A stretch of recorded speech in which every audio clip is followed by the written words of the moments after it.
They don't want you to know this about women. And if you're a man hearing this right now, you might feel anger, disbelief, or even relief. Stay with me, because the truth waiting at the end will make you see women and yourself in a way you've never dared to before. Arthur Schopenhauer left a message for men about women that most people today would rather erase from history. It wasn't sweet. It wasn't romantic. And it wasn't written to make anyone comfortable. It was written to wake men up. I'm not here to tell you to agree with him, but I am here to tell you this. The reason his words still sting is because, in some way, they still touch reality. Schopenhauer believed that men ruin themselves not because women destroy them, but because men refuse to see women clearly. And here's the fire you weren't supposed to hear. He didn't call women dangerous because of who they are. He called women dangerous because of what men turn themselves into when they want to keep a woman. This is what gets men in trouble. Because most men don't fall because of betrayal. They fall because of self-abandonment. I've seen it. I've lived it. The smartest men I know, men with discipline, ambition, clarity, become unrecognizable when they start to build their identity around female approval. Schopenhauer wasn't saying women are evil. He was saying that the moment you build your identity on trying to please them, you've already given away the most important part of yourself. And that's where the destruction begins. Here's the uncomfortable truth. A woman will never fully respect the man who turns himself inside out to earn her respect. Why? Because respect doesn't come from effort. It comes from stability. It comes from knowing who you are, whether she agrees or not. Schopenhauer's message wasn't to hate women. It was to stop worshipping them. Because when you worship something, you can't see it clearly. And when you can't see clearly, you make decisions that ruin you. That's the part of his writing that still sets the internet on fire today. Not because it attacks women, but because it attacks the illusion that women, or any relationship, will make you whole if you're not already whole. And here's where the controversy deepens. Most men today are so disconnected from their own strength that they mistake a woman's approval for self-worth. That's what Schopenhauer was warning about. Not because he wanted you bitter, because he wanted you free. Here's the first mistake men make, and it's the one Schopenhauer went after like a blade. Men think women will love them more if they give more attention, more reassurance, more of themselves, and that is the exact moment they lose everything. I've lived this. I've watched my own value erode in the eyes of a woman because I thought being endlessly available would make her feel secure. But here's what happens instead. The more you give without boundaries, the less valuable you become. This is the frame breaker that sets the comment section on fire. A woman doesn't respect a man for giving everything. She respects a man for not needing to. And that's exactly what Schopenhauer was trying to force men to see. Evolutionary psychology explains why. Women are biologically wired to notice the man who is centered in himself, the man who doesn't need her validation to hold his identity. In ancient times, this wasn't a theory, it was survival. A man who was overly dependent on a woman's approval was a liability. He couldn't lead, couldn't protect, couldn't stand steady when danger came. That instinct still runs today. The man who sacrifices his standards for her comfort is not the man she trusts when life tests both of them. And here's where Schopenhauer's message really bites. It's not about rejecting women. It's about rejecting the illusion that winning her over is the same as winning yourself. This is why so many men fail quietly in relationships. They think they're showing strength by constantly adjusting themselves to keep her happy. But what they're actually showing is that her approval decides who they are. Schopenhauer understood this dynamic better than most men alive today. He saw that a man who cannot hold himself will always end up reshaped by the woman he wants to keep. And that reshaping is what destroys him, not her, him. This is why his words were controversial then and are still explosive now. Because they don't just call women out. They call men out for the way they hand their power over without even noticing. If you are bending your boundaries to keep a woman, she is already losing respect for you. She may not even be aware of it yet. but deep down, she feels it. And once respect erodes, everything else follows. Schopenhauer wasn't warning men about female nature to make them angry. He was warning them to make them unshakable, to force them to see that the danger isn't out there in women. The danger is inside the man who doesn't know how to stand in himself. Here's the second mistake men make, and this is where Schopenhauer's message hits with the most heat. Men assume that all women respond the same way to strength.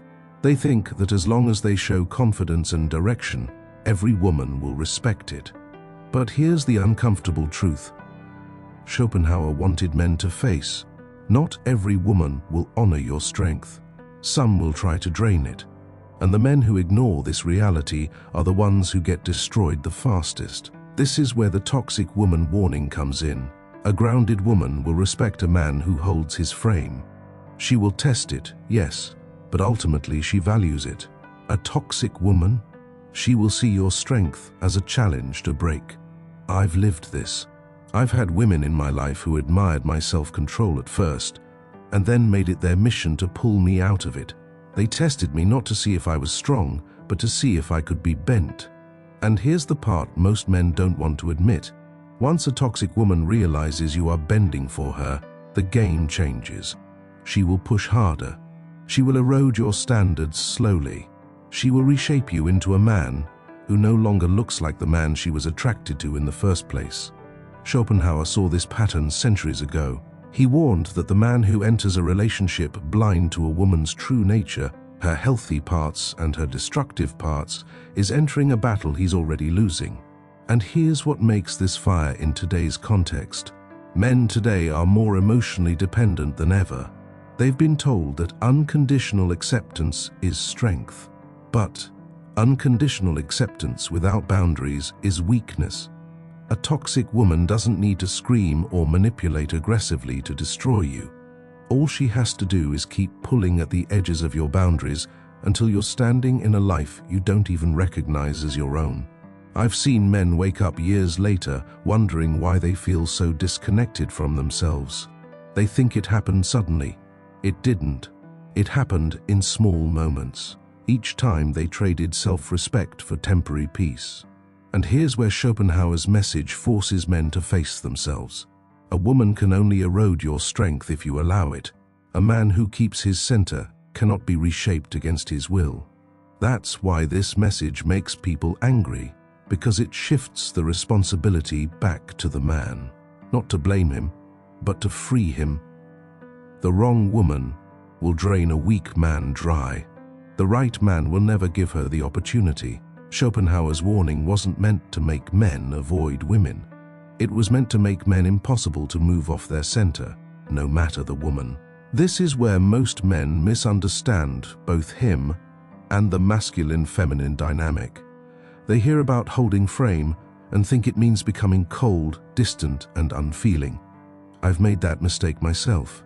I thought shutting down would keep me strong, but shutting down isn't strength, it's avoidance. And avoidance isn't leadership. The truth is this: the masculine is strong when it can stay open and immovable at the same time. That's the heart of masculine versus feminine conflict. The feminine tests, the masculine holds. Holding doesn't mean you reject her feelings. It means you don't let her feelings shake your foundation. When I finally understood this, everything changed. I stopped trying to win arguments. I stopped reacting to every test.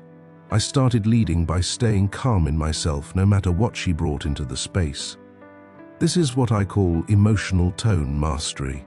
And it comes down to this: you stay calm in your body. You respond from clarity, not impulse. You give warmth without bending your standards. You set boundaries without hostility. Here are 5 tools I've used to keep my center strong. 1. The pause. When she's emotional or testing you, don't react instantly. Breathe. Let the silence work in your favor. 2. The redirect. Shift focus away from chaos. I hear you. Let's look at what we're actually building here. 3. The boundary frame. Make your limits clear, calmly. That doesn't work for me. If it continues, I'll make changes. 4. The scarcity reminder. Your time is valuable because your life is full. You don't need to threaten. You live in a way that shows it. 5. The consistency signal. You don't talk about your standards. You live them. Over time, this becomes impossible to ignore. These aren't tricks. They're how you stay untouchable. And this is where Schopenhauer's message turns from controversial to transformative. The problem was never women. The problem was the man who didn't know how to remain himself. Schopenhauer didn't leave his message about women to make men bitter. He left it to make men unshakable. And here's the part that will light the comments on fire. The danger was never that women have power over men. The danger is that men hand their power over willingly. I've done it. I've watched capable, disciplined men do it. And every single time, it starts the same way. A man believes that bending for approval will make him more respected. But Schopenhauer's warning was clear. The moment your self-respect depends on someone else's acceptance, you've already lost it. This doesn't mean you avoid love. It means you stop worshipping it. Because when you worship something, you can't see it clearly. And when you can't see clearly, you're no longer leading yourself. The truth is this: women respect the man who can stand in himself no matter what storms come, not the man who becomes a different version of himself every time he feels her slipping away. That's the core of Schopenhauer's message. Don't hate women. Don't worship them. See them clearly. And when you see clearly, you stop living in reaction. You stop collapsing into someone else's emotions. You stop betraying yourself for temporary peace. I've lived both sides, and I can tell you, the man who stands firm is the man who cannot be destroyed.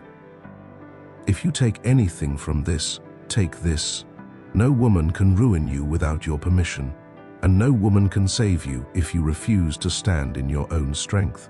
If this shifted something in you, like the video to anchor it, subscribe if you're done fighting the wrong way and ready to lead with calm strength. And if you know a man who needs to hear this, send it to him. This is Depthoria, for men who choose emotional intelligence over chaos. We'll see you in the next depth.